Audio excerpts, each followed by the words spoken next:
Halo Sobat Kelana, pada video ini kita menjelajah ujung timur Pulau Jawa dan menapak tilas lokasi agrowisata peninggalan kolonial sebagai penghasil coklat terbaik di dunia, yaitu Dusun Kakao.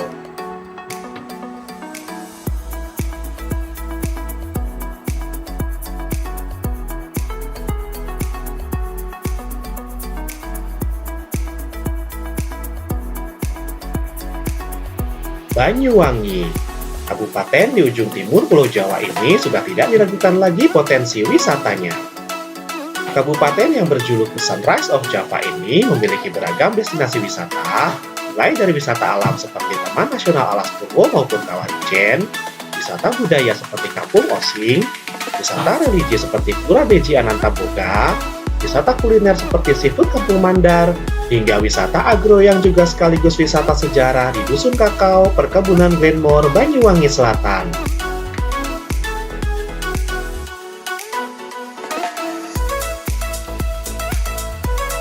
Dusun Kakao merupakan destinasi agrowisata yang menjadi bagian dari kompleks Perkebunan Glenmore di kawasan selatan Banyuwangi. Tepatnya di Dusun Kendeng Lembu, Desa Karangharjo, Kecamatan Glenmore, Kabupaten Banyuwangi, Jawa Timur. Untuk menuju Dusun Kakao, Sobat Kelana dapat menggunakan rute utama jalan nasional yang menghubungkan Banyuwangi dan Jember. Dusun Kakao ini berada di perbatasan antara Kabupaten Banyuwangi dengan Kabupaten Jember. Dari pusat Kabupaten Banyuwangi, Dusun Kakao berjarak sekitar 62 km, sementara dari pusat Kabupaten Jember, Dusun Kakao berjarak sekitar 68 km, yang dari keduanya dapat ditempuh dalam waktu 1,5 hingga 2 jam berkendara.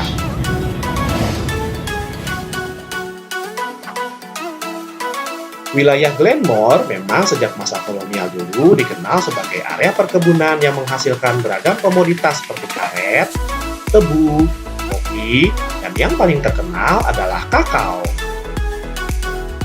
Kakao Glenmore disebut-sebut sebagai salah satu kakao terbaik di dunia loh Sobat Kelana.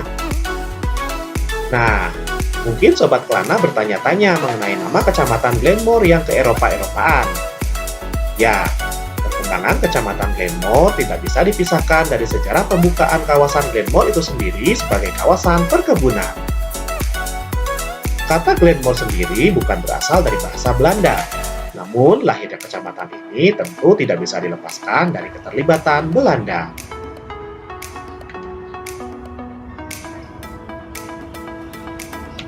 Di masa kolonial Belanda inilah sejarah Glenmore dimulai.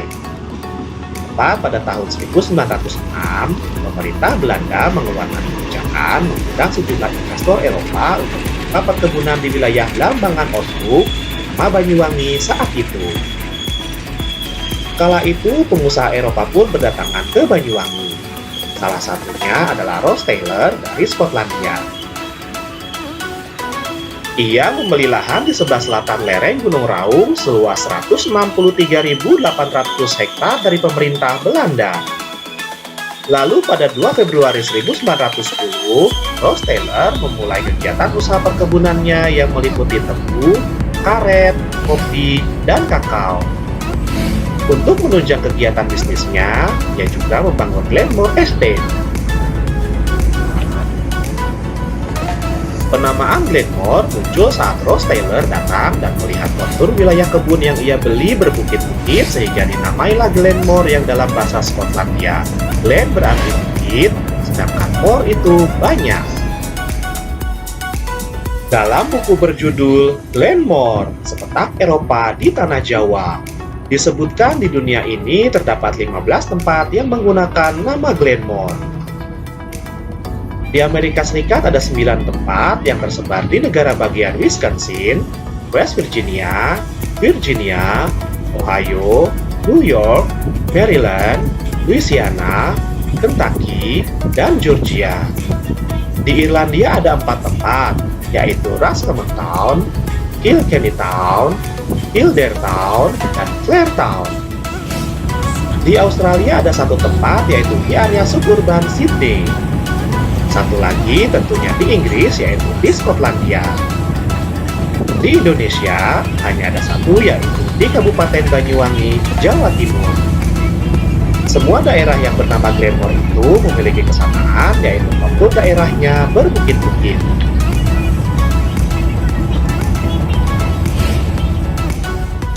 Aroma kolonial yang paling mencolok dimiliki oleh Kecamatan Glenmore adalah penggunaan nama Afdeling untuk penyebutan satu kampung yang ada di perkebunan. Jika menelik sejarahnya, Afdeling merupakan bahasa Belanda yang berarti sebuah wilayah administratif pada masa pemerintahan kolonial Hindia Belanda setingkat kabupaten. Namun di bidang perkebunan, Afdeling merupakan pembagian administratif dari suatu kebun. Nah, walau istilah yang ke-Belanda-Belandaan ini sudah tidak lagi digunakan dalam sistem pemerintahan di Indonesia, tapi cukup familiar ditemui di wilayah Glenmore hingga saat ini. Seperti lokasi di mana dusun kakao berada, yaitu Afdeling, Pager Gunung.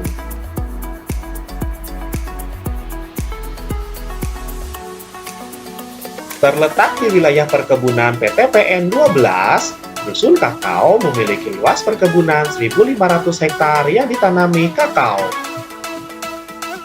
Lokasi agrowisata kakao ini berbeda dengan wisata kakao yang ada di kota lain, karena perkebunan kakao di sini sudah berdiri sejak zaman kolonial Belanda. Bentuk bangunan yang ada pun masih bergaya arsitektur klasik dengan ciri khas jendela yang dibuat besar di setiap sisi ruangan. Suasana di dalam kafe yang terasa hangat dengan mengandalkan lampu remang dan cahaya matahari membuat pengunjung makin betah untuk berlama-lama menyicip berbagai makanan dan minuman yang terbuat dari bahan utama coklat. Terdapat juga ruangan seperti museum yang berisi peta penyebaran kakao, sejarah kakao di Indonesia, dan jenis-jenisnya.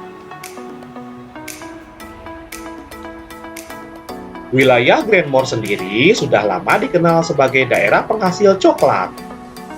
Kualitas coklat dari perkebunan kendeng lembu di Kecamatan Glenmore, Banyuwangi ini bahkan terkenal hingga Eropa.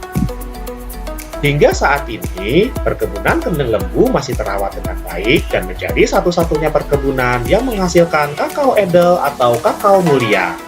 Kakao berkualitas ekspor dan digemari oleh penikmat coklat di Eropa seperti Swiss, Prancis, dan Inggris. Menyimpan nilai-nilai sejarah dengan panorama indah berlatar belakang hamparan perkebunan seluas 3.800 hektar, serta diliputi udara yang sejuk dengan suhu di kisaran 20-27 derajat Celcius di ketinggian 350 meter dari permukaan laut. Perkebunan kendeng lembu yang kini dikelola oleh PT Perkebunan Nusantara 12 mulai menjadi primadona baru agrowisata di Banyuwangi. Tidak lengkap rasanya jika kita berkunjung ke dusun kakao tanpa mengelilingi kompleks perkebunannya. Di sini Sobat Kelana dapat mengambil paket wisata edukasi di mana kita diajak berkeliling kebun dan pabrik untuk belajar tentang budidaya kakao mulai dari bibit hingga panen, bahkan pengelolaannya, karena semuanya ada di satu area dengan pabrik. Jalan setapak menuju ribunan kebun kakao yang dirawat menjadi spot foto andalan bagi pengunjung. Ekosistem flora dan fauna sangat diperhatikan betul agar pohon kakao dapat tumbuh baik dan menghasilkan kakao yang berkualitas. Semua kakao yang dihasilkan perkebunan kendeng lembu memiliki daya saing di mancanegara sampai diekspor ke Jepang, Jerman, Prancis, Italia, Amerika Serikat, Malaysia, dan Singapura. Coklat Glenmore terkenal sebagai salah satu coklat berkualitas terbaik di dunia, yaitu jenis edel dengan biji berwarna putih, berbeda dengan biji coklat yang umumnya berwarna keunguan. Meskipun potensi produksinya rendah serta rentan terhadap serangan hama dan penyakit, kakao edel memiliki harga jual yang premium. Cita rasanya enak, warna coklatnya cerah, mild flavor, fruity, sweet, and spicy. Alhasil, biji kakao edel sering digunakan sebagai pencerah dan sumber cita rasa pada makanan berbahan baku coklat. Sejarah kakao edel di bumi Nusantara terentang sangat panjang. Kakao masuk ke Nusantara sejak tahun 1560. Adalah pedagang Spanyol dari Filipina yang mendarat di Minahasa, Sulawesi Utara membawa kakao jenis Criollo dari Venezuela. Awalnya tanaman kakao dibudidayakan di Sulawesi. Baru sekitar tahun 1880, beberapa perkebunan kopi di Jawa Tengah milik orang-orang Belanda mulai melakukan percobaan menanam kakao yang kemudian disusul perkebunan di Jawa Timur, karena pada saat itu kopi Arabica mengalami kerusakan akibat terserang penyakit tarat daun. Pada tahun 1888, Henry Donald McGillivray mendatangkan puluhan semayan baru dari Venezuela untuk perkebunannya di Jatirunggo, Salatiga. Namun, sangat disayangkan karena yang bertahan hidup hanya satu pohon. Pada saat tanaman kakao tersebut mulai menghasilkan, ternyata buahnya kecil-kecil, bijinya gepeng, dan warna kotiledonnya ungu. Tetapi setelah biji-biji yang dihasilkan tersebut ditanam kembali, ternyata dapat menghasilkan tanaman yang sehat, buah dan bijinya besar, serta tidak disukai hama penggerek buah kakao dan helopeltis. Dari pohon-pohon yang baik tersebut, dipilih beberapa pohon sebagai pohon induk dan dikembangkan secara klonal. Inilah yang kemudian menjadi moyang dari klon Jatirunggo atau DR, varietas kakao edel yang dibudidayakan juga oleh Dusun Kakao. Upaya ini dilakukan di perkebunan Jatirunggo atas bantuan Konstan Johan Jacob van Hal, peneliti dari Kakao Proof Station de Salatiga atau Balai Penelitian Kakao Salatiga pada tahun 1912, sehingga klon-klon yang dihasilkan diberi nama DR atau kependekan dari Jatirunggo. Berkat penemuan klon-klon DR ini, perkebunan-perkebunan kakao dapat bertahan. Bahkan, selain di Jawa Tengah, berkembang juga perkebunan kakao di Jawa Timur dan Sumatera. Pada tahun 1880, kakao jenis Forastero mulai diperkenalkan di Hindia Belanda. Jenis kakao Forastero lebih tahan hama dibandingkan dengan jenis kakao Criollo. Bibitnya masih berasal dari Venezuela. Dibandingkan dengan jenis kakao Criollo, jenis kakao Forastero bentuknya lebih besar dan bulat. Sejak itulah Belanda fokus membudidayakan kakao, terutama jenis Forastero. Pada tahun 1938, sudah ada 29 perkebunan kakao di Hindia Belanda. Perkebunan tersebut kemudian dinasionalisasi menjadi milik Indonesia pasca kemerdekaan. Di tahun 1973, pemerintah memperkenalkan jenis kakao bulk hasil seleksi Balai Penyuluhan Pertanian Medan. Untuk kakao jenis bulk, masih satu keturunan dengan kakao jenis Forastero dan menjadi bahan utama produk-produk coklat di Indonesia.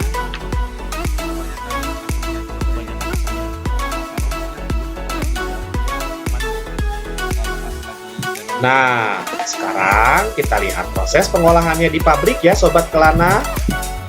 Selain area perkebunan, kita juga diajak mengunjungi pabrik untuk melihat proses pengolahan kakao dari mulai memilih biji kakao hingga menjadi coklat olahan dengan berbagai kemasan. Pabrik kakao Pagar Gunung ini mempertahankan cara tradisional dalam mengolah kakao. Setelah dikupas, biji kakao akan difermentasi terlebih dulu selama 3 hari hingga 1 minggu di area fermentasi menggunakan bantuan karung goni. Proses fermentasi biji kakao merupakan prasyarat untuk menghasilkan prekursor rasa dan aroma kakao yang kuat yang dapat meningkatkan kualitas coklat yang dihasilkan.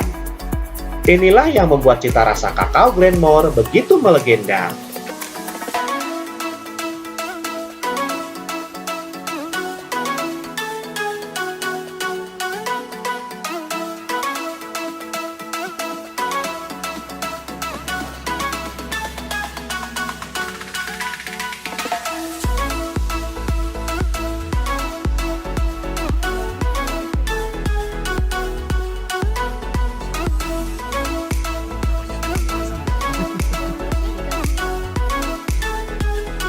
Proses berikutnya adalah penjemuran. Penjemuran biji kakao dilakukan secara alami dengan mengandalkan panas matahari. Di pabrik pagar gunung terdapat lapangan luas untuk menjemur biji-biji kakao dalam jumlah yang besar. Setelah penjemuran, dilakukan sortasi atau penyortiran biji kakao. Dalam tahap ini, proses sortasi dilakukan secara tradisional. Setelah itu, biji kakao yang sudah disortir disimpan kembali dalam karung untuk mendapatkan hasil biji kakao yang benar-benar kering secara alami.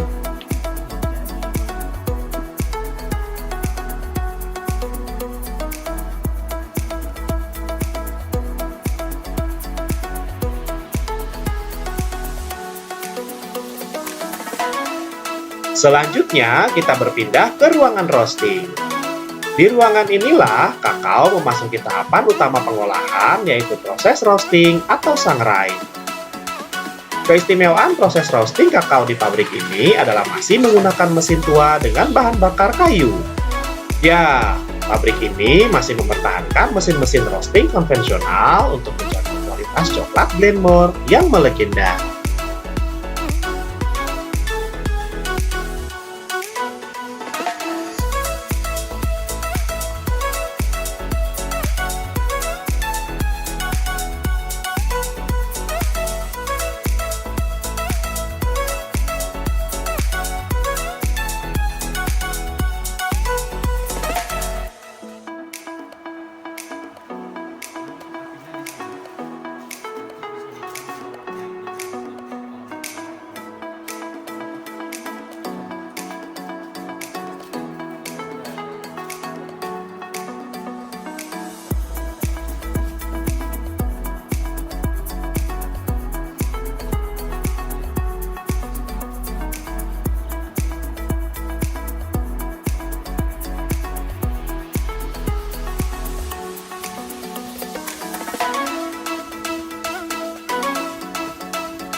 Setelah roasting, biji-biji kakao ini didinginkan dengan mesin khusus pendingin. Setelah dingin, biji-biji kakao siap untuk pengemasan ekspor. Nah, untuk ekspor, pabrik pagar gunung hanya menyiapkan biji kakaonya saja. Adapun tahapan berikutnya adalah proses pengolahan. Pabrik pagar gunung memiliki mesin pengolahan biji kakao untuk dijadikan berbagai produk coklat, mulai dari coklat bubuk, coklat batangan, coklat permen, dan masih banyak lagi. Untuk proses pengolahan, kita hanya bisa melihat dari luar saja ya Sobat Kelana. Hal ini karena untuk menjaga higienitas produk dan menghindari perubahan suhu jika terdapat banyak orang di dalam ruang produksi yang dapat mempengaruhi kualitas coklat. Proses pengemasannya pun masih manual, yaitu dengan menggunakan tangan. Selesai tahapan pengemasan, coklat-coklat ini kemudian dimasukkan ke dalam dus untuk dapat didistribusikan secara terbatas ke pusat oleh-oleh yang dikelola oleh PT PN 12 di sekitar wilayah Banyuwangi.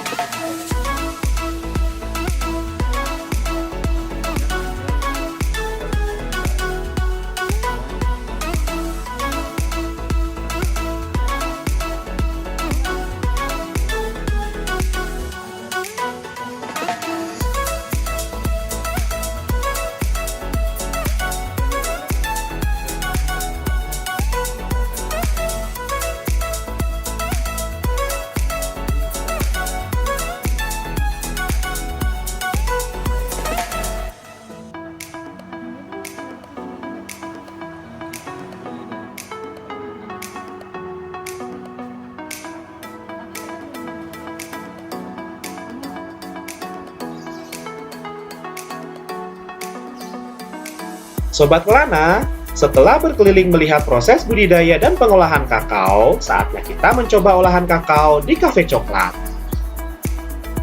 Uniknya, Kafe ini adalah bangunan kuno peninggalan Belanda yang dulu digunakan sebagai rumah sinder atau kepala kebun. Meskipun bangunan ini telah diubah fungsinya menjadi kafe, arsitektur bangunan kuno tetap dipertahankan. Di belakang kafe, Sobat Kelana juga bisa menikmati kuliner seperti nasi goreng khas Banyuwangi dan menyantap camilan di food court Dusun Kakao dengan ditemani gemercik air dari kolam.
Lelah seharian menjelajahi objek wisata, pengunjung dari luar Banyuwangi yang ingin bermalam di agrowisata Dusun Kakao bisa menginap di beberapa homestay yang sudah disiapkan pengelola dengan biaya sewa yang cukup bersahabat.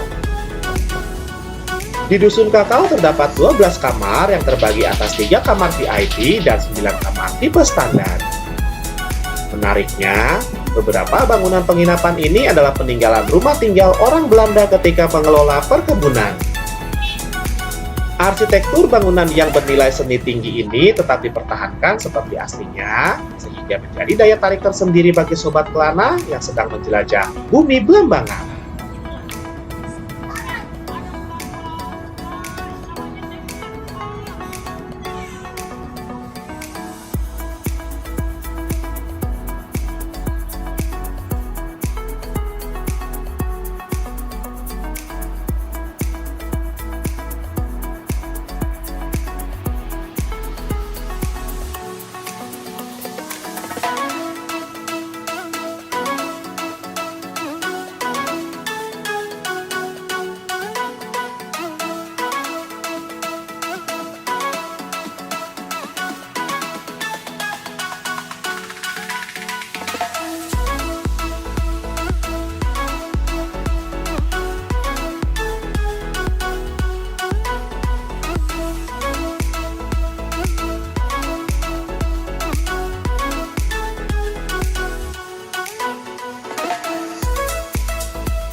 Sekian perjalanan Suara Kelana kali ini di Dusun Kakao, Banyuwangi. Dukung terus produk lokal Indonesia.